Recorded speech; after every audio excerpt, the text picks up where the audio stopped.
Yo, yo, yo, what is going on, my beautiful brothers and sisters, fellow radiators of love? My name is Jamal Pope, aka J Phoenix. This is going to be your astrology horoscope for the weekend of November 23rd and the 24th, 2024. Thanks so much for joining me in this video. Trusting you guys are having a wonderful week. Hopefully, you guys have a wonderful weekend. Let's go ahead and hop into it to see what we got going on this weekend.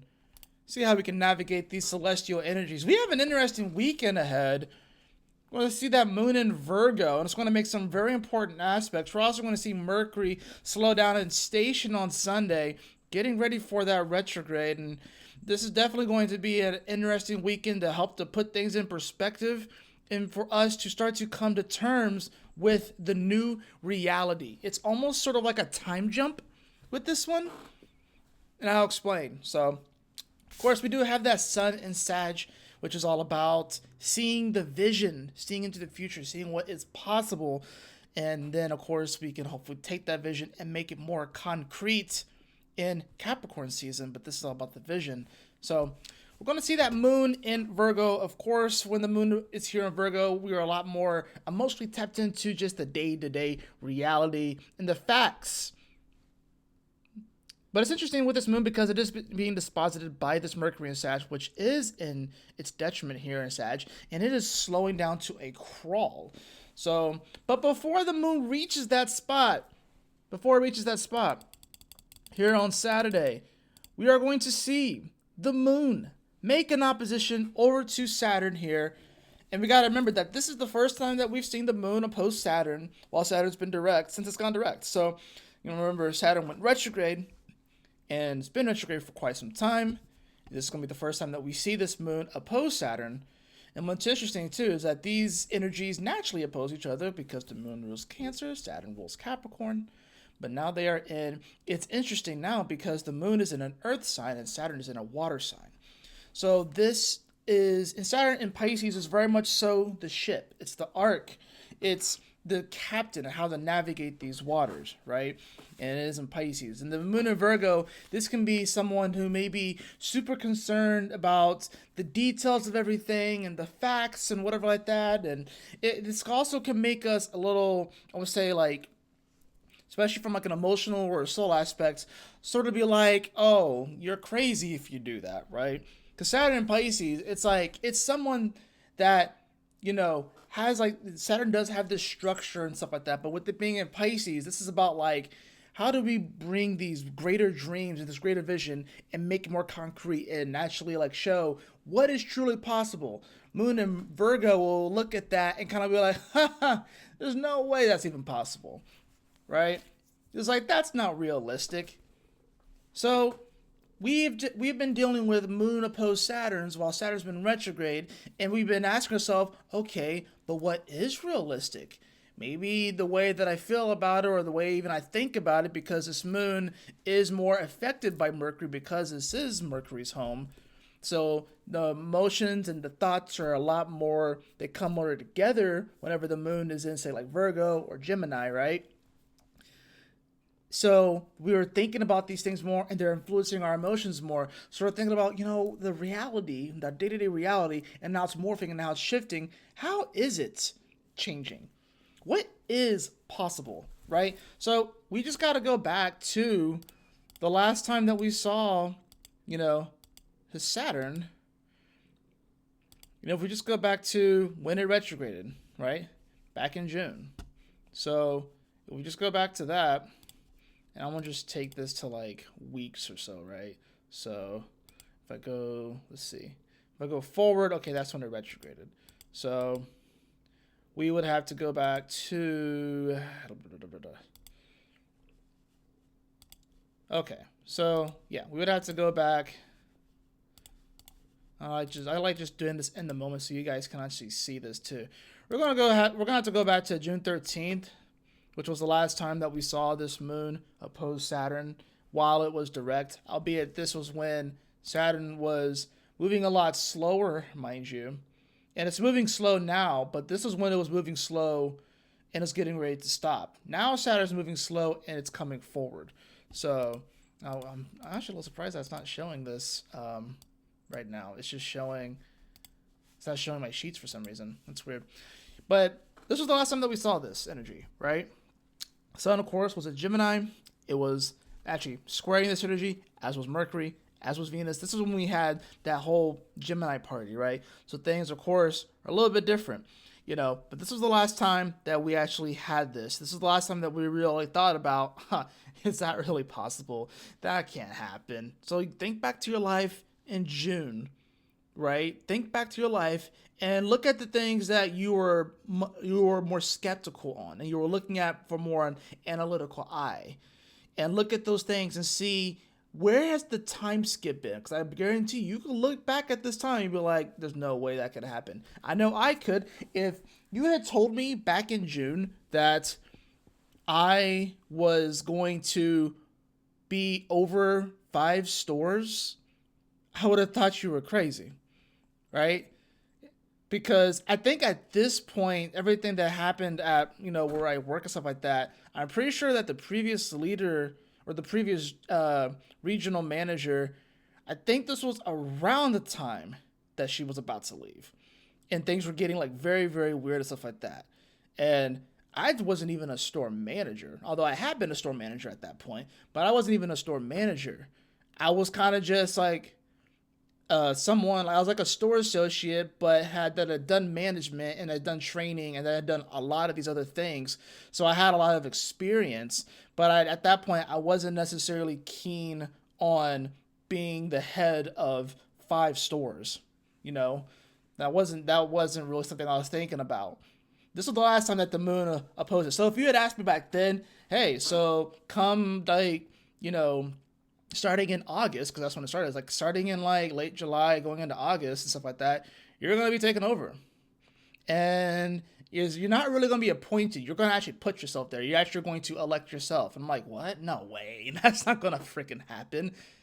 Well, it happened, And that's just an example from my personal life. So you got to look back in June to be like, okay, when was, what was something that happened then that, started to plant the seeds for where you are now, to where you can look back and be like, oh, wow, so that did change.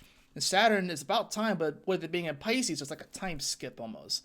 So it's like, there's like this weird, it gets into like this like quantum aspect too. It gets into like this weird like dimension hopping stuff, but it almost feels like from June 13th to now, almost feels like we went through an entire year. And I was saying this too. I was saying at the beginning of the year that the second half of 2024 you're going to jam pack so much stuff into the last half of 2024 that it itself is going to feel like a whole nother year. It's like you had 2024 part 1 and then you had 2024 part 2.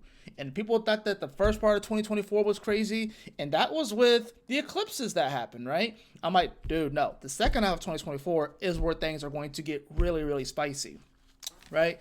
So you look at that, and then, so fast forward to where we are now, of course, right?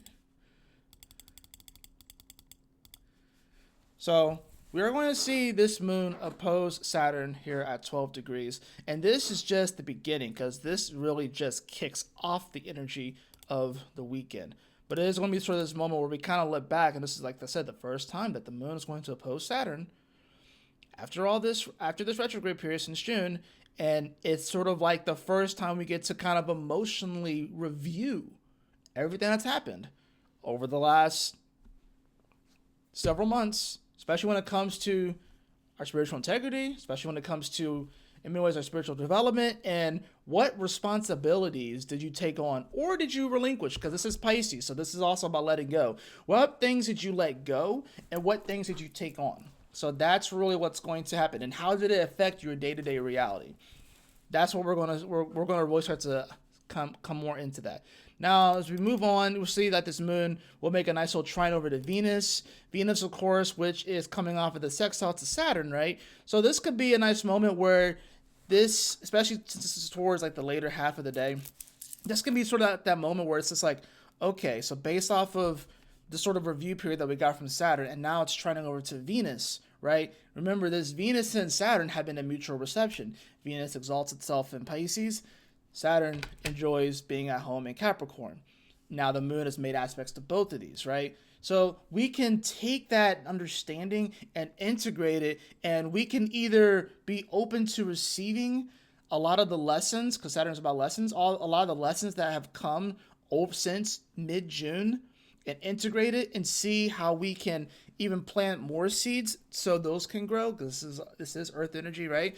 And see what can we do to adapt as well, because this is mutable energy, so it's about how can we adapt as well. We can see how well we have adapted since June, or we can see how we haven't adapted since June, and take that understanding and we can expand upon it. Or we don't have to necessarily expand upon it.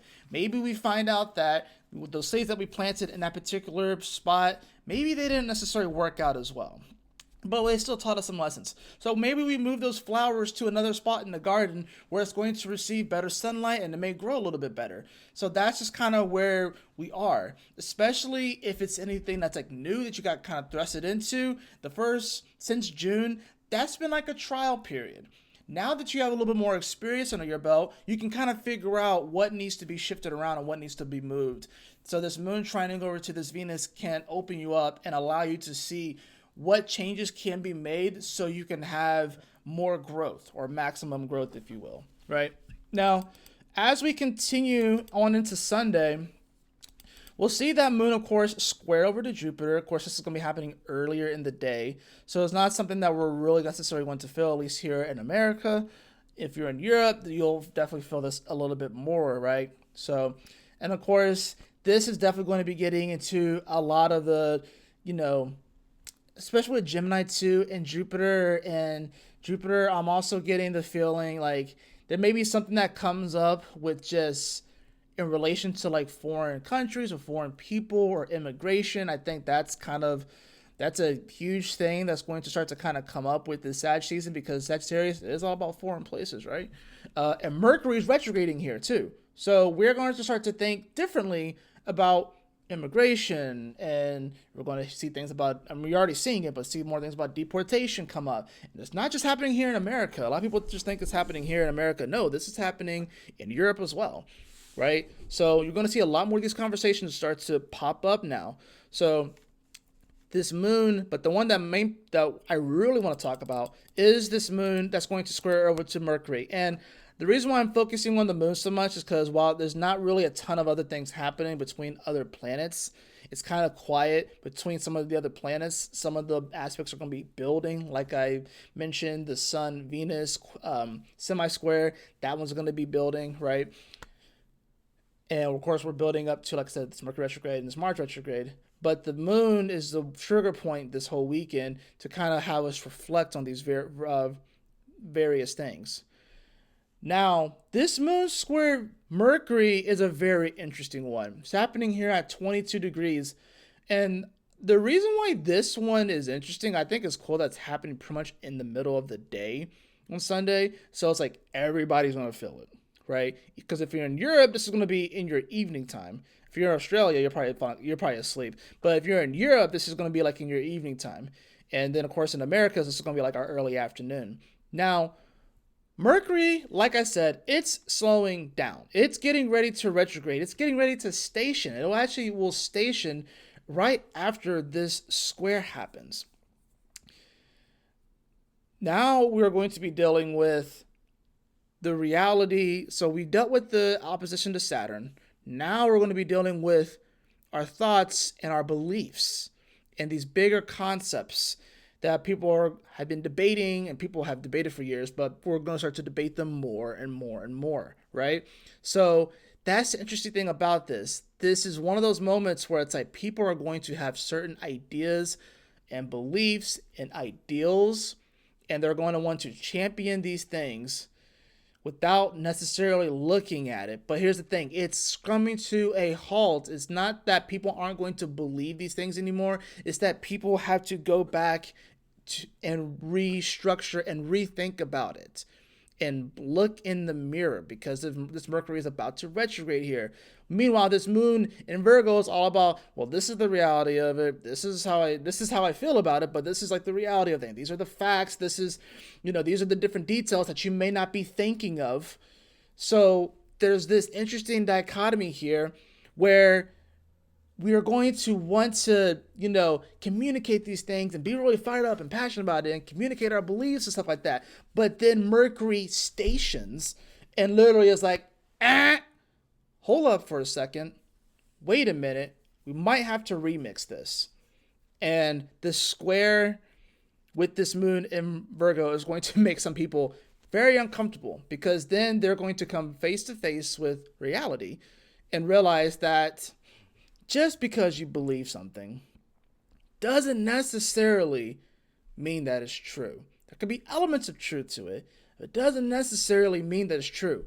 And what's interesting about this as well is that by the time that the moon opposes Neptune, which would be going into Monday, Mercury will be stationed and will be getting to retrograde, right? And it's interesting too, with this a moon opposed Neptune in Pisces, I kind of want to focus on this as well, because even though this is going into Monday, I do think that on the West Coast, this will be happening on your late Sunday.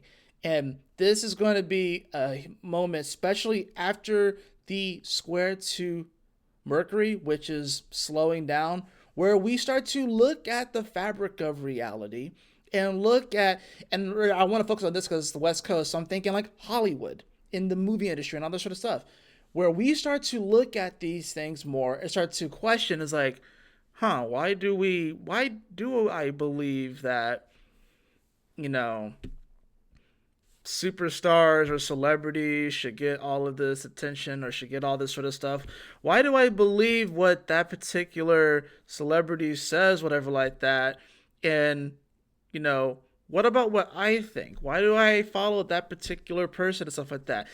That's another thing with the whole Pluto coming into Aquarius, is that the celebrity, the modern day celebrity, the modern day superstar is going to die. It's going to die and transform.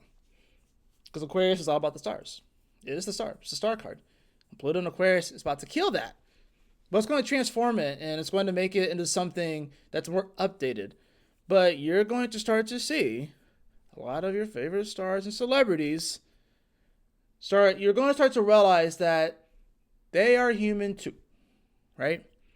And that the new star, the new celebrity is not going to necessarily be someone that is a great actor and is in all these movies and all this sort of stuff and everything like that. Why do you think they're running out of stories in Hollywood? They're running out of stories. Why? Because the new stories, all the new stuff, the new gods, the new legends and all that sort of stuff is yet to, it's percolating, but it hasn't manifested yet. We'll see that more with Neptune and Saturn going into Aries. That's when you're going to see a lot of the new stories and the new things come about, right?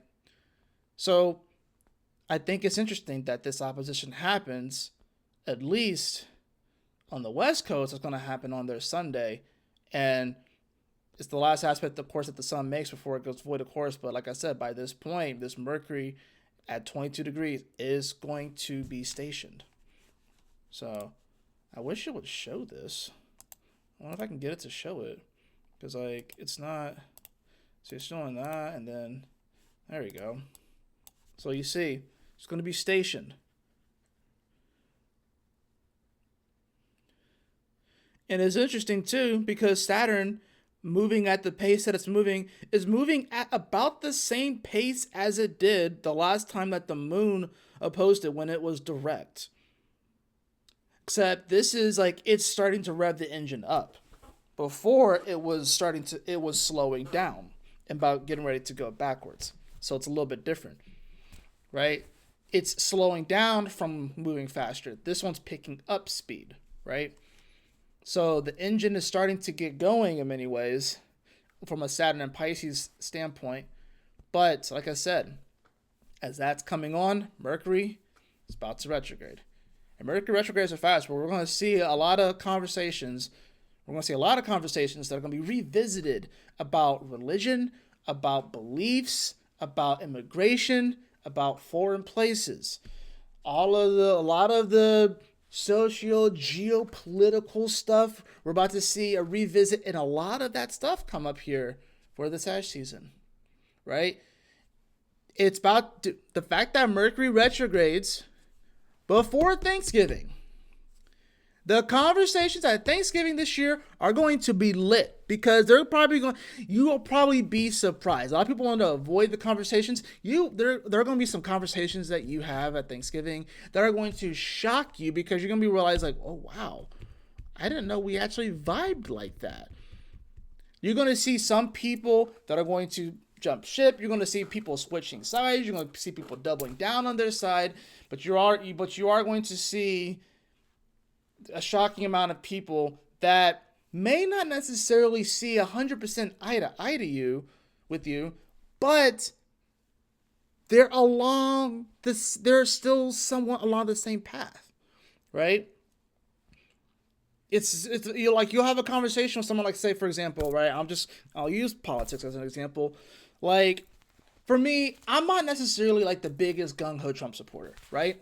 I'm not, but you as someone who I guess I'll consider myself like more classically liberal, you will start to see people that'll be like, it's like, yeah, I'm not really, or even people that didn't vote for Trump, right? You might run into someone who'd be like, yeah, I didn't vote for Trump or anything like that, but I think what, the left is doing is ridiculous, and I think they're going too far with a lot of the stuff, and it's kind of ostracizing me. Like, you'll start to see that sort of stuff, and you can kind of actually get to a better discourse where you're not at each other's throats, but you can kind of see some similarities, and you can admit, he was like, yeah, I know we don't necessarily see fully eye to eye to that, but at least we can both agree that shit's batshit crazy. Those are the kind of conversations that are going to come up, right?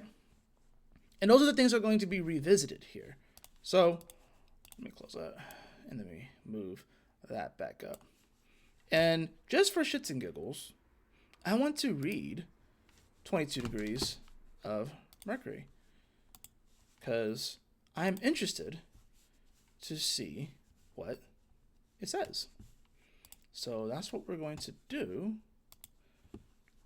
Let's see. Properties. Chrome.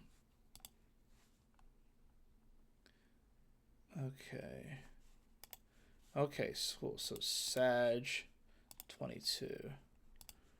Let's see. Okay, so I'm gonna make myself a little bit smaller here, or I can just move it over. It's fine. It's not that big of a deal. I kind of want to make this a little bit bigger, but okay, cool. I literally just talked about immigrants, and you can't make this shit up. All right, a group of immigrants fulfilling the requirements for entering a new country. The symbol shows finding a new way of life, a new country or nationality, or a new place to live and raise a family. It shows the possibility and hope for better things in a new way of life.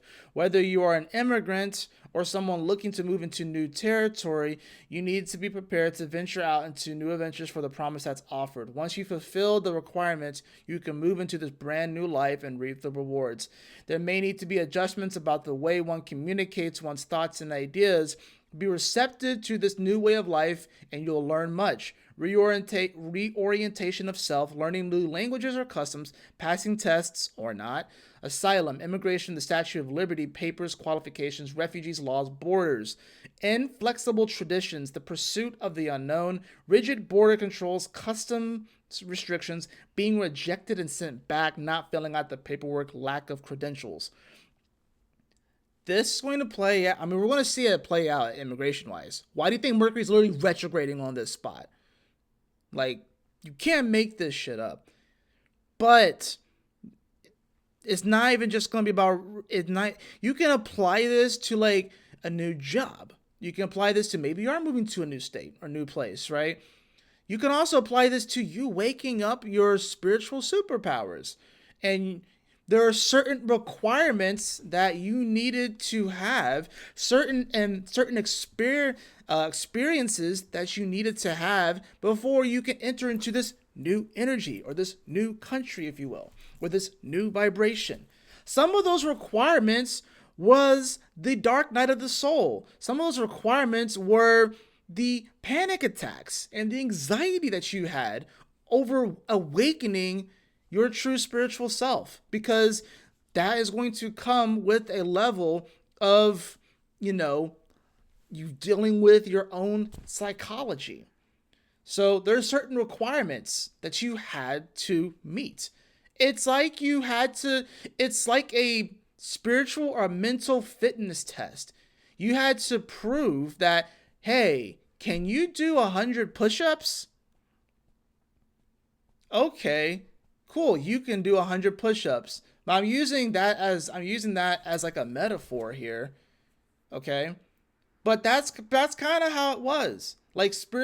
Can you spiritually do 100 push-ups or metaphysically do 100 push-ups? Now, those push-ups can translate into other things, right? But I'm using that as an example. And you can move into this brand new life and you can reap the rewards. And it talks about adjustments in the way that we communicate our thoughts and ideas. How to be receptive to this new way of life, daily life, moon in Virgo, that's going to be squaring this spot. And you'll learn so much, right? Once you've fulfilled the requirements. Some people, you will learn, have not filled the requirements. That doesn't mean that they can't move into this spot, right? This is a retrograde, a review period. So this is sort of like we get to the checkpoint, and maybe we have 5 out of the 6 boxes checked off that we needed, and maybe we need to go back and get that one. So instead of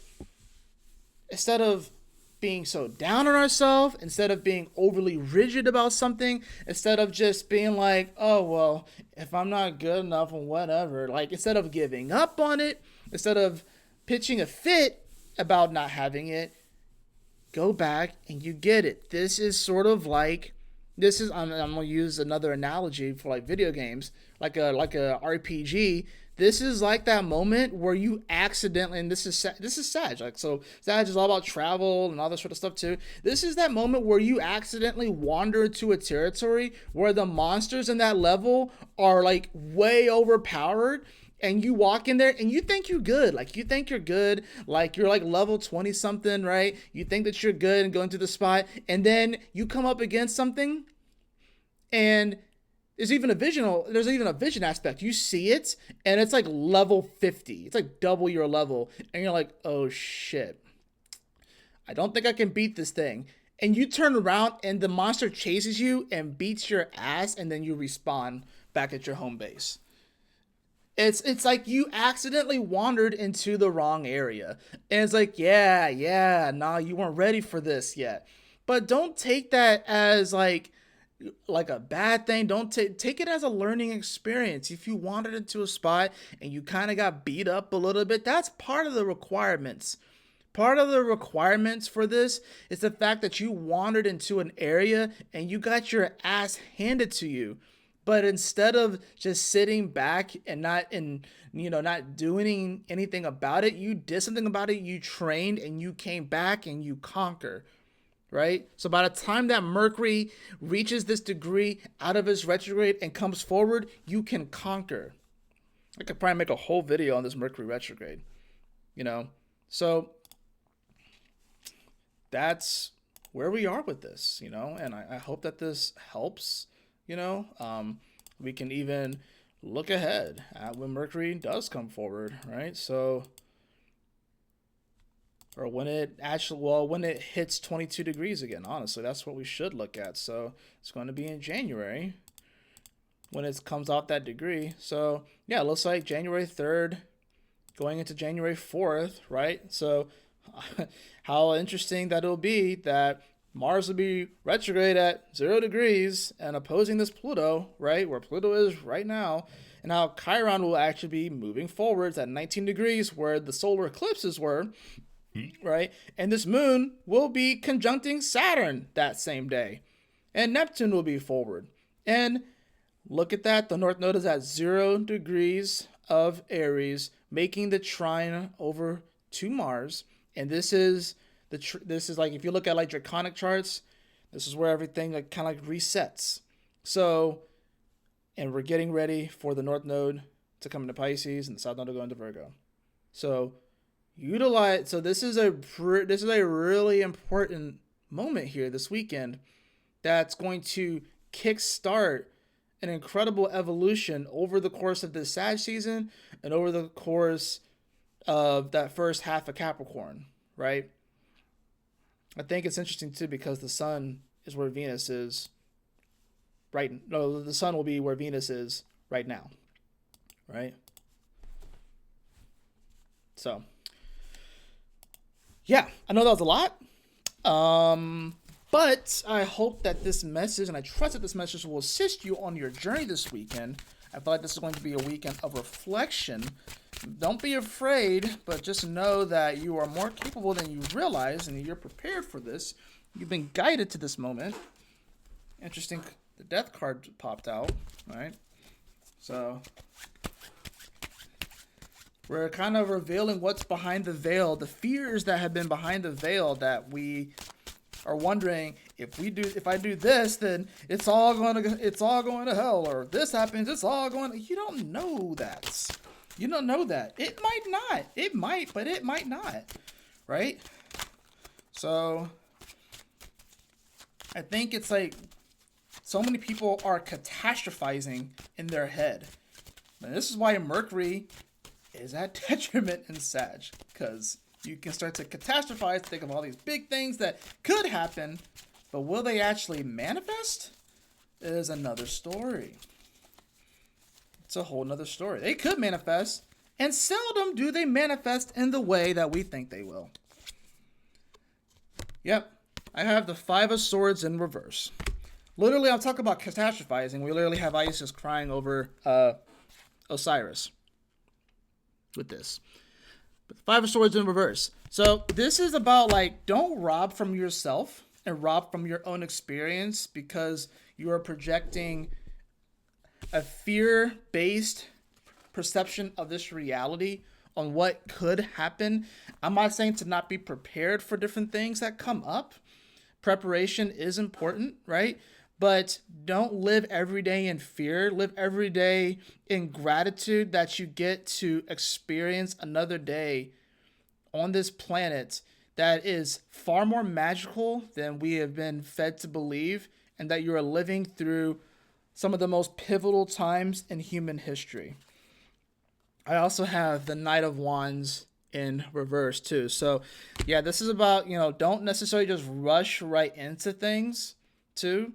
We gotta kind of temper our flame a little bit, but also just appreciate every single day. Like I said, the Knight of Wands is someone who's super convicted and, just wants to kind of go for it. They don't rush right in like the Knight of Swords does, but they kind of but the Knight of Wands is someone's like, you have to ask yourself, okay, what am I really passionate about? What do I really want to communicate? What do I want to kind of bring forward? And realize that your thoughts are powerful, right? Your thoughts are powerful, but it is still just a tool. It's a tool, just like your emotions. Our emotions are a tool, right? We are not our thoughts. We are not our emotions. They are tools, but we are so much more than those things.